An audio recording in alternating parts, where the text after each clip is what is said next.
que Pablo escribió a los Efesios, si lo podemos poner ahorita, para que veamos más o menos, mientras estamos buscando ahí en el libro de Efesios, y estamos hablando, para ya no dar todo el resumen de capítulo 4, del versículo 1, pues llegando ahí a los versículos 12 al 16, si recuerdan, uno de los puntos es persiguiendo la edificación, desde el versículo 7 hasta el versículo 16, ahí estamos haciendo eso, persiguiendo la edificación, y de los versículos 12 al 16, estamos buscando esa edificación con la razón del por qué son los dones, o para qué los dones. ¿Para qué los dones? Pues para capacitar a los creyentes. Tienen ahí Efesios 4:12, que alguien nos lea Efesios 4:12, por favor, para revisar que con el propósito, o uno de los propósitos de los dones, si queremos perseguir la edificación, es para edificar a los creyentes. Y Efesios 4:12 dice: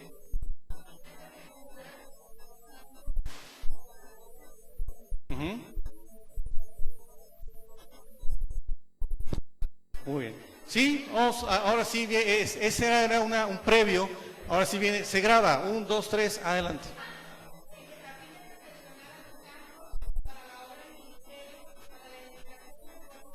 Muy bien, gracias, Anita. Para conquistar una estatura, para eso también los dones nos sirven. Versículo 13. ¿Quién nos lee de este lado, Efesios 4:13? ¿Hasta que qué? Hasta que todos lleguemos.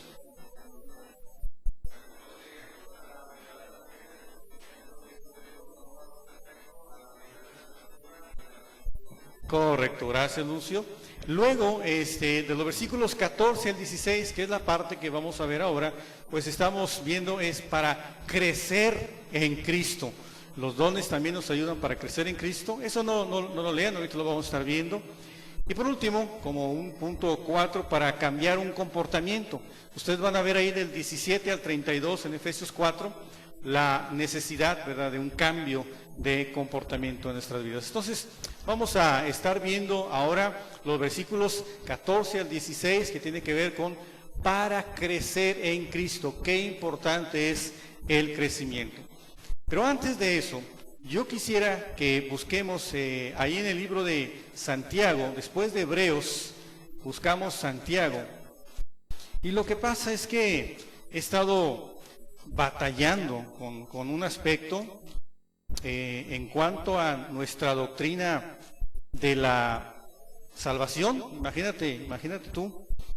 Ahora, ¿cuántos creen aquí que la salvación es por gracia? Es decir, no intervienen las obras. ¿Cuántos creen que la salvación es por gracia? Muy bien. Los que no levantaron su mano, okay. Ahora, ¿cuántos creen aquí que la salvación no es por gracia? O sea, que la salvación es por obras. Ahora, entonces, y aquí es donde llega esta lucha, ahí en Santiago 2, empezando en el versículo 14, si creemos que la salvación es por gracia, entonces, ¿qué vamos a hacer con este pasaje? Ya tienen todos el libro de Santiago, capítulo 2, el versículo 14, dice: hermanos míos, ¿de qué aprovechará si alguno dice que tiene fe y no tiene obras? Y luego el apóstol aquí se hace una pregunta: ¿podrá la fe salvarle? O sea, ¿solamente la fe así pura te puede salvar? Sigue diciendo ahí este pasaje, por ejemplo, en el versículo 17, así también la fe, si no tiene obras, ¿qué dice? Es muerta en sí misma. Caray, y se va complicando, ¿verdad? Luego ya, para terminar ahí los versículos del 20, ya al 24, dice este pasaje: mas ¿quieres saber, hombre vano, que la fe sin obras, qué es? es muerta. ¿No fue justificado por las obras Abraham, nuestro padre, cuando ofreció a su hijo Isaac sobre el altar? ¿No ves que la fe actuó juntamente con las obras? Fíjate lo que dice aquí. La fe actuó juntamente con las obras y que la fe se perfeccionó por las obras. Y se cumplió la escritura que dice, Abraham creyó a Dios y le fue contado por justicia y fue llamado amigo de Dios. Y como que resume en el versículo 24, Santiago dice, vosotros veis pues que el hombre es, y aquí viene una palabra muy importante, está hablando de la justificación. El hombre es justificado por las obras y no solamente por la fe. Entonces, qué complicado. Yo he estado luchando con este pasaje y platicando con Emilio, hemos estado ahí revisando y yo creo que, bueno, estamos tratando de conciliar y llegar a esta, que a lo mejor habrá que cambiar todo lo que hemos aprendido. ¿Quién entonces ahora está de acuerdo conmigo en que la salvación es a través de las obras? No vayan a levantar su mano, por favor. Ahora, yo sé que a ustedes es muy difícil engañarlos. Me costó mucho trabajo tratar de engañarlos. Luz y Oscar, no se asusten, llegaron a la misma iglesia.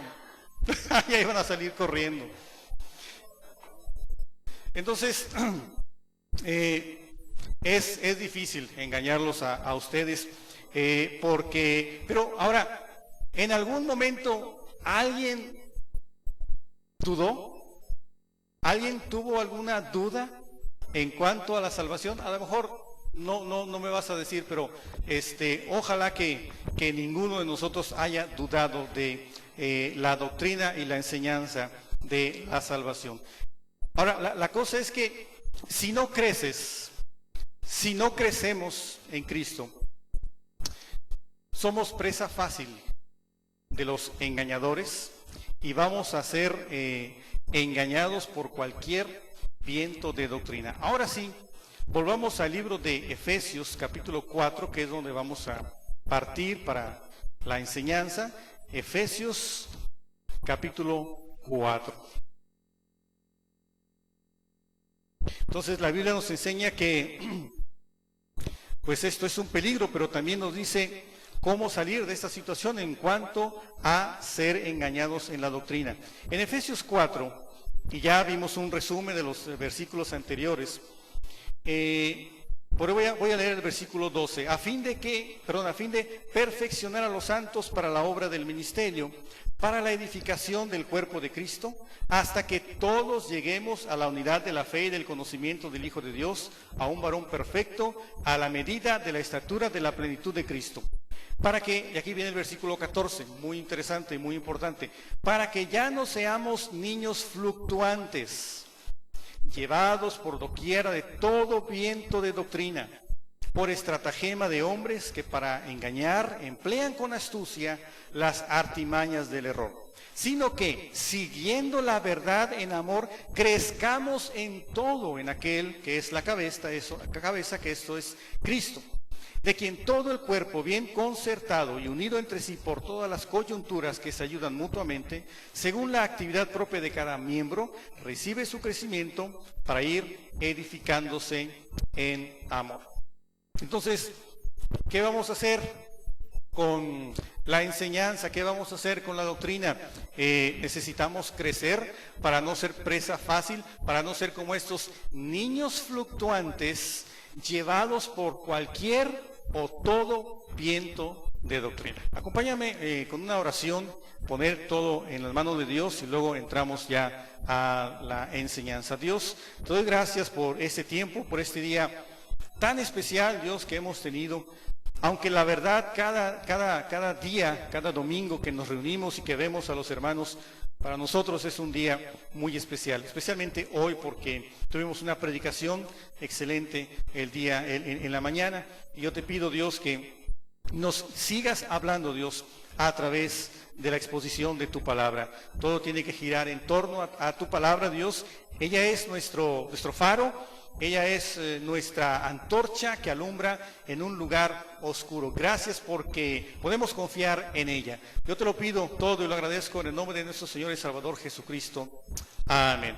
Muy bien, ahí está entonces este pasaje de Efesios 4 y nosotros queremos crecer en Cristo para perseguir esa edificación. Y dice el pasaje, para que ya no seamos niños fluctuantes. Ahora, qué interesante que no solo en doctrina a veces somos inestables, o a veces somos inseguros, o a veces somos vacilantes o niños fluctuantes. A veces somos inestables en nuestras emociones, precisamente como Emilio predicó en la mañana. A veces somos inconstantes en nuestro carácter. Pero vamos a analizar esta parte de este aspecto de ser niños fluctuantes. Primero quisiera que tuviéramos pues una definición, ¿verdad?, de lo que es fluctuar. Fluctuar, según el diccionario, dice, dicho de un cuerpo, de cualquier cuerpo, que vacila sobre las aguas por el movimiento agitado o agitados de ellas. Es decir, este cuerpo en medio de las aguas, por el movimiento de las ondas, por el movimiento de las olas, titubea, duda, vacila, en otras palabras, está poco firme. Y a veces nosotros podemos ser así. Algunos sinónimos de la palabra fluctuar o niños fluctuantes tiene que ver con niños vacilantes. Ya cuando decimos niños, estamos hablando de inexperiencia, estamos hablando de inmadurez, ¿verdad? Pero cuando hablamos de niños fluctuantes, pues estamos hablando de estos indeterminados, indecisos, dudosos, inseguros, variantes, cambiantes. Estuve buscando también en otras versiones, y en lugar de niños fluctuantes viene que cambian de parecer. En un momento están pensando en una cosa y bien firmes, pero a la siguiente circunstancia o a la siguiente etapa de su vida cambian totalmente esa forma de pensar que ellos tenían. Otro sinónimo, otra versión aparece inmaduros. En otra versión aparece que piensan una cosa y más tarde otra. ¿Nos ha pasado así en algunas ocasiones o hemos visto este tipo de características en las personas que de repente piensan una cosa, pero al rato por su inestabilidad, por su inmadurez, están pensando en otra cosa? Entonces aquí, qué importante es esta palabra, porque tiene que ver con la idea de alguien o algo en el mar que es sacudido por las olas de aquí para allá. Y esto es peligroso, ¿verdad? Es peligroso en cuanto a la doctrina, en cuanto a la enseñanza, es peligroso en cuanto a tus emociones. En un momento estás estable, pero en un momento pierdes esa estabilidad o pierdes ese equilibrio. Es importante porque puede afectar tu carácter. Entonces, tenemos que revisar. Ahora, podemos ser fluctuantes en doctrina. Y qué riesgoso es esto, ¿verdad? Cuando somos inmaduros, cuando somos como niños, y viene cualquier viento de doctrina y simplemente nos parece que es correcto. Como ahorita que leíamos la parte de ahí de Santiago, cualquiera que no esté bien cimentado, cualquiera que no esté bien equilibrado, estable en la doctrina, viene alguien, no le muestra el contexto de ese pasaje como alguna vez lo explicamos, no le muestra otros pasajes allá en Génesis 15 y en Génesis 22, y fácil es engañado en cuanto a creer y entender que la salvación es por obras. Entonces, qué importante es este asunto de no ser engañados. Vamos a buscar ahí en Hebreos capítulo 13, el versículo 9.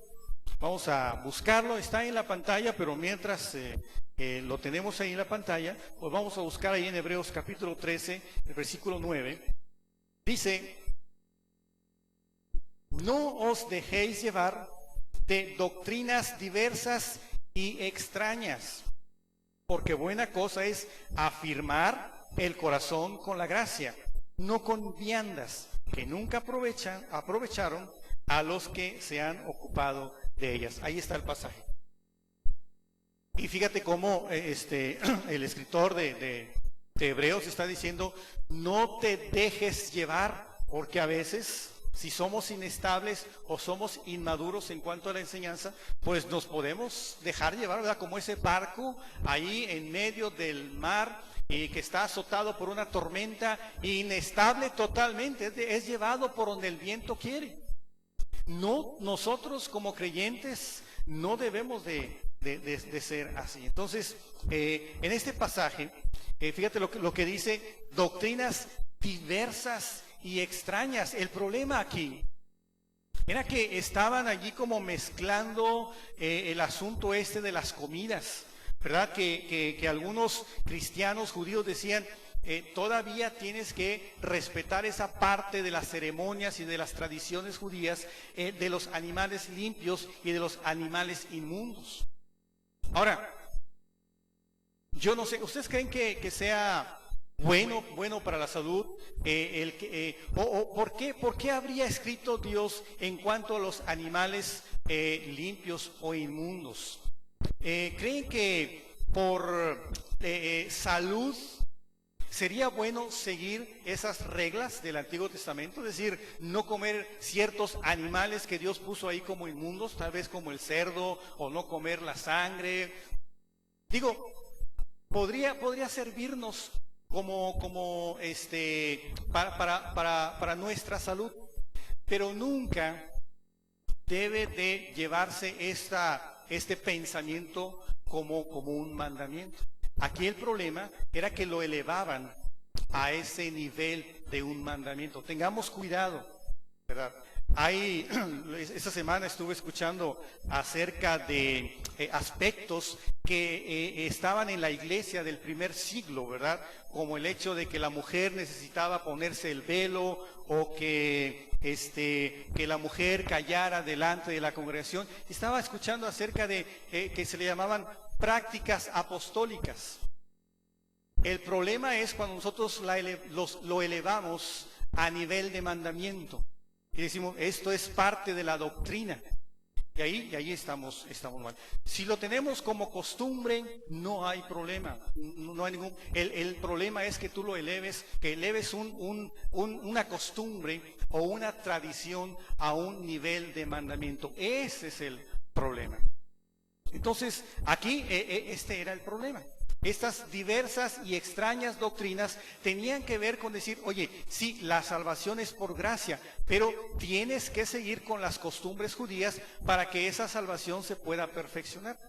Costumbres elevadas a nivel de mandamiento, y estamos hablando ya de que la doctrina se está contaminando, que la enseñanza se está contaminando. Hoy también hay diversas y extrañas doctrinas.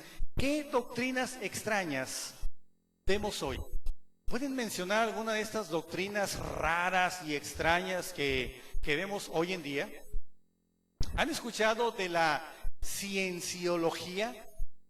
¿Alguien ha escuchado de la cienciología?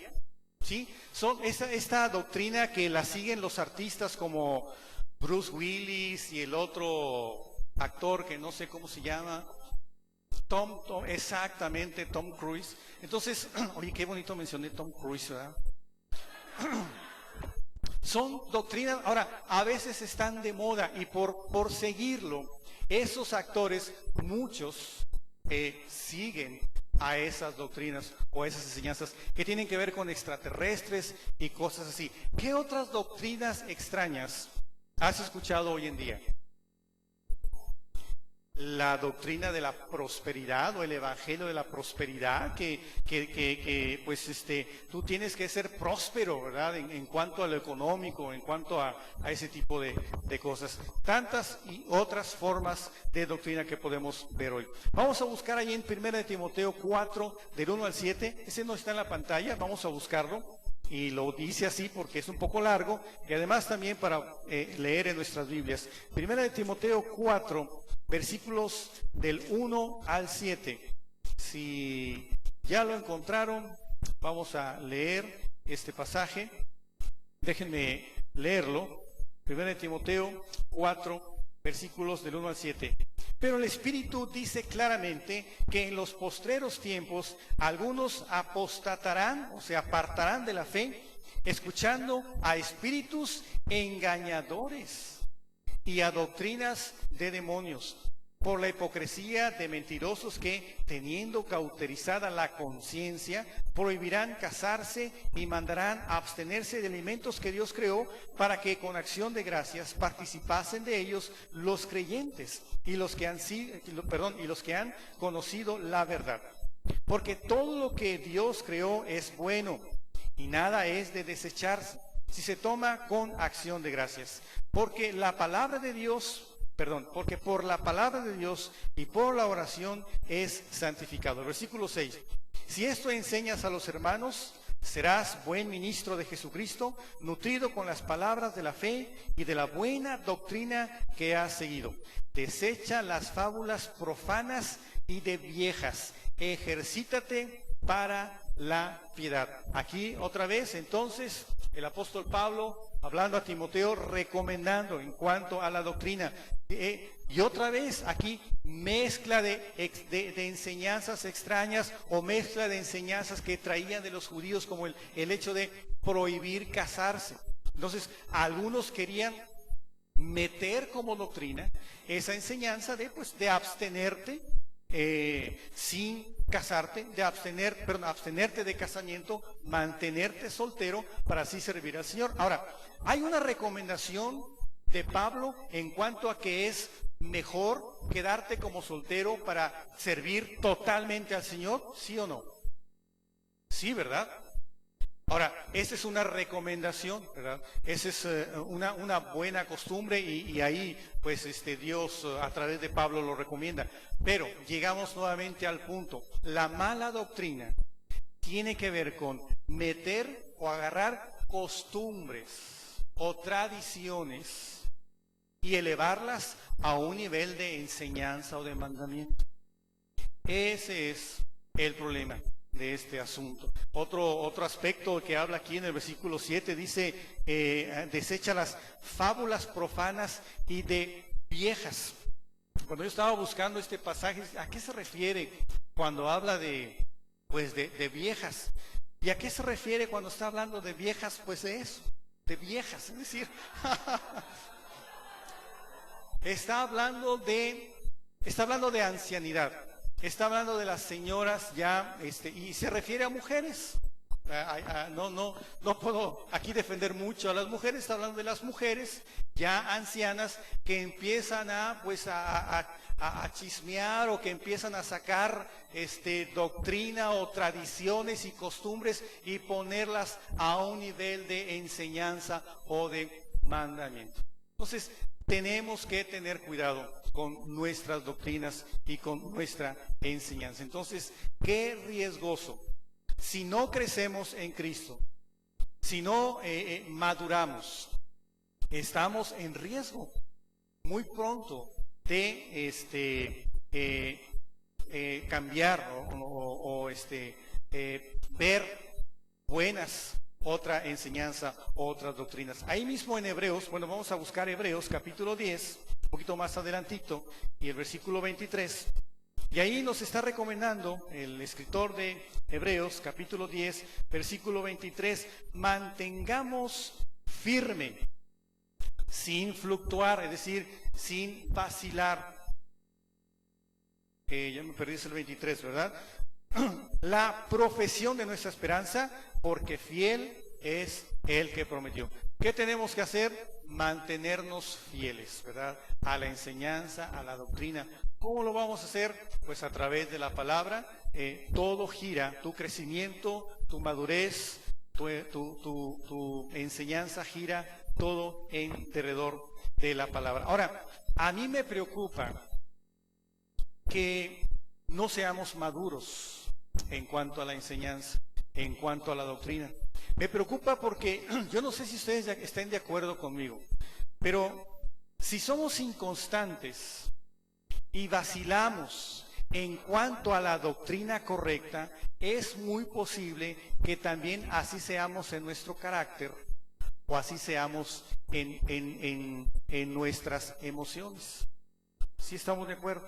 O sea, una persona que esté inconstante en la doctrina, que sea fácil de mover en cuanto a la enseñanza que ya ha recibido, comúnmente, no digo que siempre, pero generalmente, así somos en nuestro carácter o así somos en nuestras emociones. Por eso es bien importante que nosotros crezcamos y maduremos en cuanto a la enseñanza, en cuanto a la doctrina. Y así podemos ser, ¿verdad? En nuestro carácter podemos ser indecisos, fluctuantes, ¿verdad? Dudosos, inseguros, variables, cambiantes. Cambiamos de parecer de un momento a otro. Pensamos una cosa y más tarde otra. No sé si tú te identifiques en algún momento con ese tipo de características. Fluctuantes en cuanto a enseñanza, una doctrina tal vez. Puede ser fluctuante o vacilante en cuanto a una persona. Puede ser inseguro en cuanto a una relación o un negocio. Tenemos que estar bien seguros cuando vamos a tomar un paso, cuando vamos a tomar una decisión. ¿Estás de acuerdo en que una mala decisión te puede costar? ¿Sí estás de acuerdo conmigo?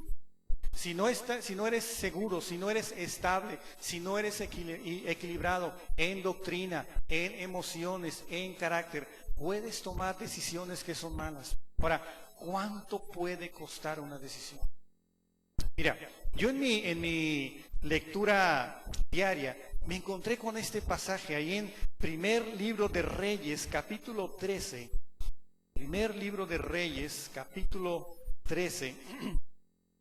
Y es un poquito largo este pasaje, pero sí quisiera leer, porque quiero dejar como una muestra, a veces cuánto cuesta ser inseguro, cuánto cuesta no seguir firme en un mandamiento o en una enseñanza. Vamos a buscar, Primer Libro de Reyes, capítulo 13. Déjame darte primero el contexto de este pasaje, ahí en Primer de Reyes. ¿Qué está pasando? ¿Recuerdan? Los reyes, estamos hablando de David, ¿verdad? Luego de David viene su hijo Salomón.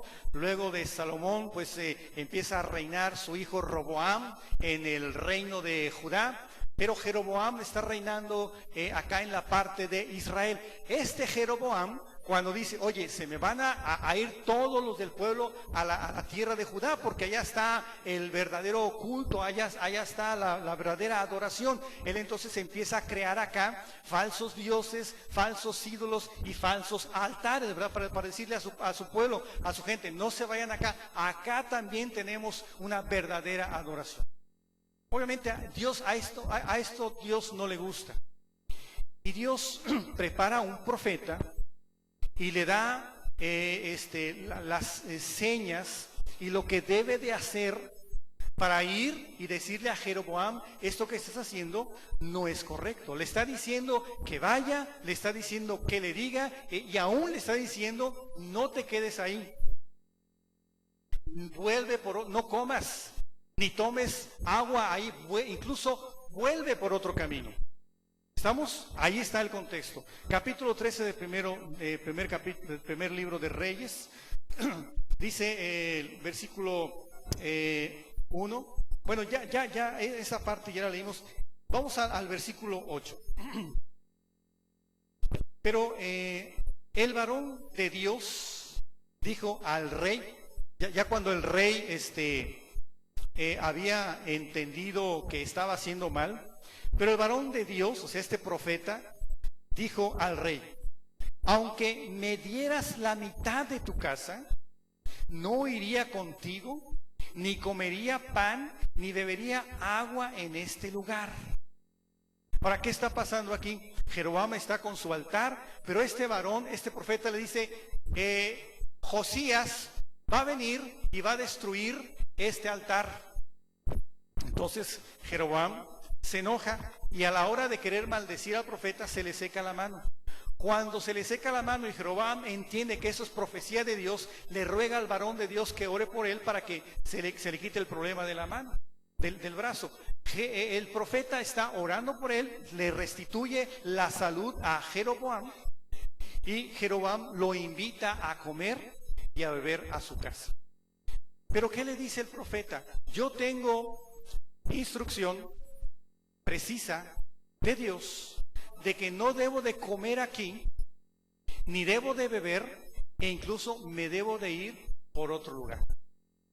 Y al parecer lo entiende perfectamente el rey, lo entiende, la instrucción la entiende el profeta. Ahora, ¿pero qué pasó? ¿Qué harías tú si alguien te dice: oye, yo recibí otra revelación de Dios y ahora Dios está cambiando la jugada y te dice que vengas aquí al pueblo para que comas y bebas? ¿Qué harías tú si alguien te dice: ahora yo tengo una nueva revelación? Vamos a continuar ahí en 1 de Reyes capítulo 13. Nos quedamos en el versículo 10, ¿verdad? El versículo 11. Moraba entonces en Betel un viejo profeta, al cual vino su hijo y le contó todo lo que el varón de Dios había hecho aquel día en Betel. Le contaron también a su padre las palabras que había hablado al rey. Y su padre le dijo: ¿por qué camino se fue? Y sus hijos le mostraron el camino por donde había regresado el varón de Dios que había venido de Judá. Y él dijo a sus hijos, estamos hablando de este viejo profeta: ensilladme el asno. Y ellos le enseñaron el asno y él lo tomó. Y yendo tras el varón de Dios, le halló sentado debajo de una encina. Estamos hablando de este varón de Dios primero. Y le dijo: ¿eres tú el varón de Dios que vino de Judá? Él dijo: yo soy. Entonces le dijo: ven conmigo a casa y come pan. Versículo 16, mas él respondió: no podré volver contigo, no iré contigo, ni tampoco comeré pan, ni beberé agua contigo en este lugar. Porque por palabra de Dios me ha sido dicho: no comas pan, ni bebas agua allí, ni regreses por el camino por donde fueres. Hasta aquí todo bien. Versículo 18, y el otro le dijo, mintiéndole: yo también soy profeta como tú, y un ángel me ha hablado por palabra de Jehová, diciendo: tráele contigo a tu casa para que coma pan y beba agua. Entonces volvió con él y comió pan en su casa y bebió agua. Y aconteció que estando ellos en la mesa, vino ahora sí palabra de Jehová al profeta de ese pueblo que le había hecho volver, y clamó al varón de Dios que había venido de Judá, diciendo: así ha dicho Jehová, por cuanto has sido rebelde al mandamiento de Jehová, y no guardaste el mandamiento que Jehová tu Dios te había prescrito, sino que volviste y comiste pan y bebiste agua en el lugar donde Jehová te había dicho que no comieses pan ni bebieses agua, no entrará tu cuerpo en el sepulcro de tus padres. Para no seguir leyendo, el profeta muere. Ahora, qué duro, ¿verdad? Porque el profeta que vino de Judá está siguiendo una instrucción de Dios. Llega, recrimina al rey Jeremías, hace lo que Dios le dice, quiere regresar por otro lado, no quedarse siguiendo las instrucciones de Dios, pero llega alguien mintiéndole y le dice: yo también soy profeta como tú, y yo he recibido una señal de Dios, por sueño o no sé, una revelación, y me ha dicho que puedes regresar a casa. Entonces el profeta entiende que Dios, que es una revelación de Dios, regresa al pueblo y ya estando en la mesa, ahora sí viene la revelación verdadera de Dios. Le dice: por cuanto has hecho esto, no serás sepultado con tus padres, y muere. Oye, ¿cómo te parece esa historia? ¿Tú qué habrías hecho? Cuando Dios te revela algo, ¿mande? Tienes que obedecer, ¿verdad? No lo puedes cambiar. José Juan, ¿ibas a comentar? Como la serpiente, exactamente. Sí, Dios es cierto, Dios ya le había dicho lo que había que hacer. Viene otra revelación y dice: no es cierto, pone dudas y entonces es engañado. Ahora, siendo honestos y estando en esa escena o en ese evento, ¿tú qué harías? Aquí se te enseña la verdad de la palabra, aquí sí te enseña la doctrina de Dios. ¿Qué haces cuando escuchas otras revelaciones, otras verdades? ¿Qué hubiéramos hecho cada uno de nosotros? Ahora, ¿qué tenemos que hacer ¿qué le costó no seguir la instrucción de Dios? ¿Qué le costó al profeta ser fluctuante, ser vacilante en cuanto a la enseñanza? ¿Qué le costó? ¿Le costó la vida o le costó la muerte? Entonces, el no tomar decisiones correctas por ser inestable, por ser vacilante en cuanto a doctrina, en cuanto a tu crecimiento, te puede costar mucho. Entonces, por eso es importante que nosotros crezcamos. Ahora, ¿qué hay que hacer? Primera de Juan, capítulo 4, versículo 1. Primera de Juan, capítulo 4, el versículo 1. Creo que ahí lo tenemos. Amados, si no quieres buscarlo, ahí está. No creáis a todo espíritu, sino probad los espíritus si son de Dios. Porque muchos falsos profetas han salido por el mundo. A veces somos tan frágiles, a veces somos como niños, que somos engañados por cualquier viento de doctrina, por cualquier espíritu. Y tenemos que tener cuidado con nuestros hijos, ¿verdad? Cuando alguien les enseña otra filosofía, otra ideología, a través de los medios de comunicación, a través de la música. ¿Sabes que incluso hasta incluso a través de las famosas barras de fútbol tienen detrás una ideología? Entonces ten cuidado, ¿verdad? Con todo ese tipo de cosas. Te pueden engañar y ahí andas gritando, ¿verdad?, con una de las barras y no sabes que atrás hay una ideología comunista, Che Guevara y todo eso. Entonces, probad los espíritus si son de Dios. En otra versión dice: no crean a todo aquel que dice que habla de parte de Dios. Ten cuidado, joven, adolescente, ten cuidado con las ideologías, ten cuidado con las enseñanzas, ten cuidado con las filosofías de la vida que pueden llegar a través de cualquier parte. Vamos a buscar 1 Corintios 12, 10, por favor. Y si no, ahí lo tenemos. Aquí está hablando en el contexto en cuanto a estos dones que se manifestaban en aquel primer tiempo, el primer siglo de la iglesia. Y dice que pues somos como un cuerpo y que a uno dice, a otro le es dado el hacer milagros, a otros profecía, a otros... Qué interesante este don, ¿verdad? Discernimiento de espíritus. Ahora,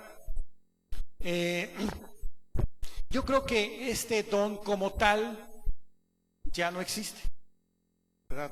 Como tampoco el de géneros de lenguas o de interpretación de lenguas. Pero si te fijas, qué importante era ese don en aquel tiempo, porque ellos no tenían la Biblia. no tenían el Nuevo Testamento. Había una nueva enseñanza, que era la enseñanza cristiana.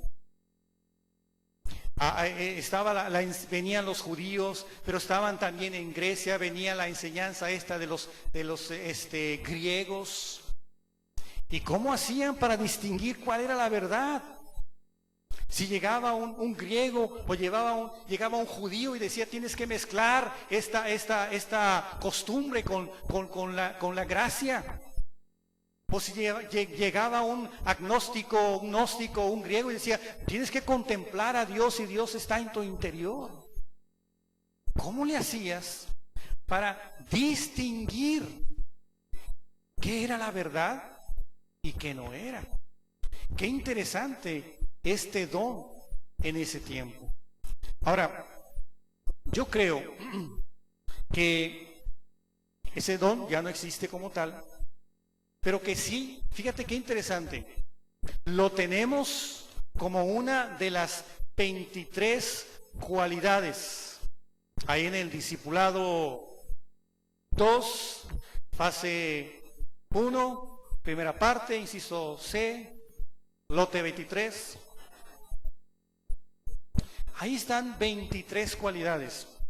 Y una de las últimas cualidades es justo. La capacidad que tú tienes para emitir un juicio, un razonamiento de algo. Y qué interesante que allí en Timoteo se menciona esta cualidad. Y que ahora tú y yo, por medio del crecimiento o por medio de la madurez, podemos tener esta cualidad. Justo es, y tú lo puedes ver en tus notas de las cualidades, si tú ya estás en esa fase del discipulado 2, justo es la cualidad de distinguir entre lo malo y lo bueno. Bueno, así como digo, qué importante es que estuviera ese don en ese tiempo. Ahora así digo, qué importante es tu crecimiento espiritual, tu desarrollo, tu madurez, para que puedas distinguir lo bueno de lo malo. Para que puedas distinguir cuál es la enseñanza correcta y cuál es lo malo. Para que puedas distinguir en una canción si es correcto o no es correcto. Para que puedas distinguir detrás de una ideología dónde está el problema y qué es lo bueno. Para que puedas distinguir en una persona si hay algo bueno o hay algo malo en esa persona. Justo.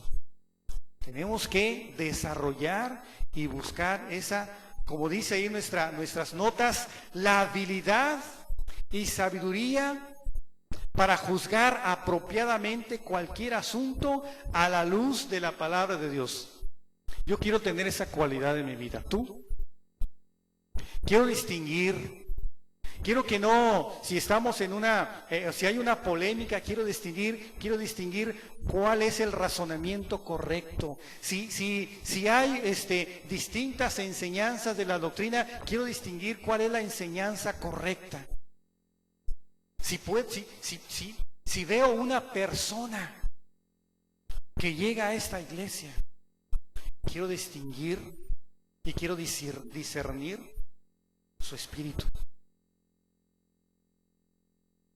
Qué interesante esa cualidad en tu vida. Pero solo se logra cuando nosotros crecemos en Cristo. Ahora, todo gira en derredor de la palabra. La palabra es lo que nos va a hacer crecer.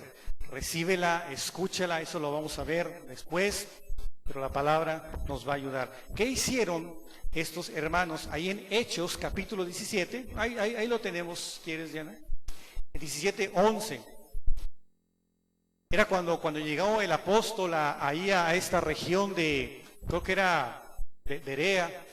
Dice, y estos eran más nobles que los que estaban en Tesalónica, pues recibieron la palabra con toda solicitud. Ahora, qué bueno, examina todo, pero retén lo bueno.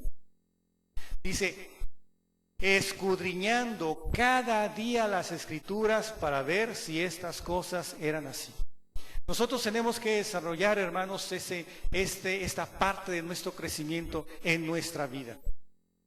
No podemos, no tenemos que ser esos niños fluctuantes llevados por doquier viento de doctrina, enseñanza, filosofía o ideología.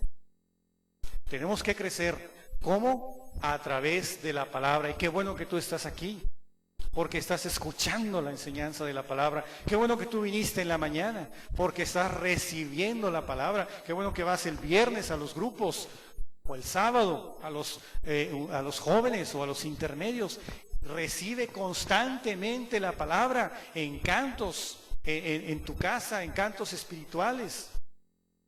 Ahí es donde vamos a crecer y desarrollar.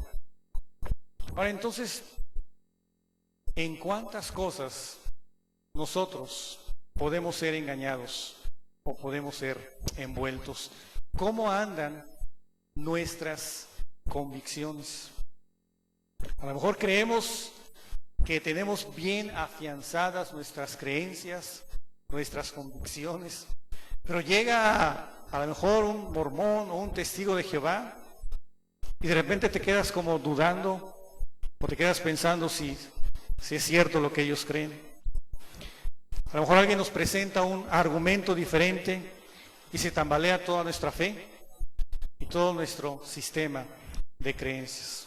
A lo mejor esta característica se refleja en tu carácter o se refleja en tus emociones. ¿Cuántas ideologías existen? A lo mejor tú dices, yo no me dejaría llevar por una enseñanza, por una enseñanza falsa, por una enseñanza extraña. Yo recuerdo una de las cosas que me llamó mucho la atención, si recuerdan, una vez vino a predicar el tío de Emilio, y estaba hablando de una experiencia que él tuvo con una persona. De hecho, creo que eso fue el fondo por el cual él se puso a estudiar más de fondo. Y decía que era una muchacha, no recuerdo muy bien la historia, cuenta de una joven en la iglesia que era muy activa y entregada, una iglesia bautista, creo, y la muchacha estaba entregada, estaba activa, como cualquiera de nuestras muchachas o cualquiera de nuestros jóvenes, enseñando en el culto infantil, luego tomando discipulado y luego tomando hijos del trueno, a lo mejor predicando como cualquiera de ellas. Pero después dice que dejó de verla por mucho tiempo. Cuando se la encuentra, creo que en un vuelo, en un aeropuerto, y le pregunta cómo está, qué ha sido de ella, qué ha sido de su vida, si recuerdan. Y el impacto que le dio al hermano es, oye, ¿y sigues en la iglesia? ¿Sigues activa? ¿Sigues enseñando? ¿Sigues en la iglesia bautista? Dice, no.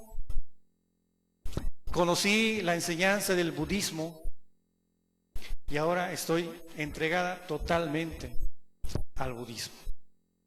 Qué impactante, ¿verdad? Por eso nosotros necesitamos, hermanos, crecer y no ser como esos niños fluctuantes llevados de todo viento de doctrina. Ojalá que tú estés creciendo en esta iglesia y ojalá que ese crecimiento sea de impacto en tu vida y no solo para tu vida, sino para todos los demás. No dejes de escuchar y no dejes de crecer a través de la palabra.